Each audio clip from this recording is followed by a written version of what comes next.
Chapter 4 The Terrible Shovels. Down the hall, Mrs. Fox was tenderly licking the stump of Mr. Fox's tail to stop the bleeding. It was the finest tail for miles around, she said between licks. It hurts, said Mr. Fox. I know it does, sweetheart, but it'll soon get better. It will soon grow again, Dad, said one of the small foxes. It will never grow again, said Mr. Fox. I shall be tailless for the rest of my life. He looked very glum. There was no food for the foxes that night, and soon the children dozed off. Then Mrs. Fox dozed off, but Mr. Fox couldn't sleep because of the pain in the stump of his tail. Well, he thought, I suppose I'm lucky to be alive at all. And now they've found our hole, we're going to have to move out as soon as possible. We'll never get any peace if we... What was that? He turned his head sharply and listened. The noise he heard now was the most frightening noise a fox can ever hear. The scrape, scrape, scraping of shovels digging into the soil. Wake up, he shouted. They're digging us out.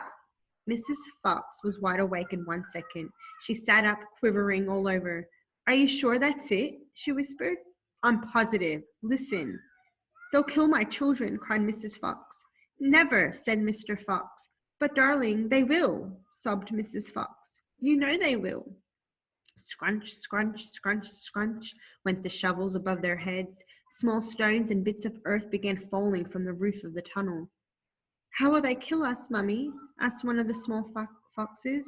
His round, black eyes were huge with fright. Will there be dogs? He said. Mrs. Fox began to cry. She gathered her 4 children close to her and held them tight. Suddenly, there was an especially loud crunch above their heads, and the sharp end of a shovel came right through the ceiling. The sight of this awful thing seemed to have an electric effect upon Mr. Fox. He jumped up and shouted, I've got it! Come on! There's not a moment to lose. Why didn't I think of it before? Think of what, Dad? A fox can dig quicker than a man, shouted Mr. Fox, beginning to dig. Nobody in the world can dig as quick as a fox. The soil began to fly out furiously behind Mr. Fox as he started to dig for dear life with his front feet. Mrs. Fox ran forward to help him. So did the 4 children. Go downwards, ordered Mr. Fox. We've got to go deep as we possibly can. The tunnel began to grow longer and longer. It sloped steeply downward. Deeper and deeper below the surface of the ground it went. The mother and the father and all 4 of the children were digging together.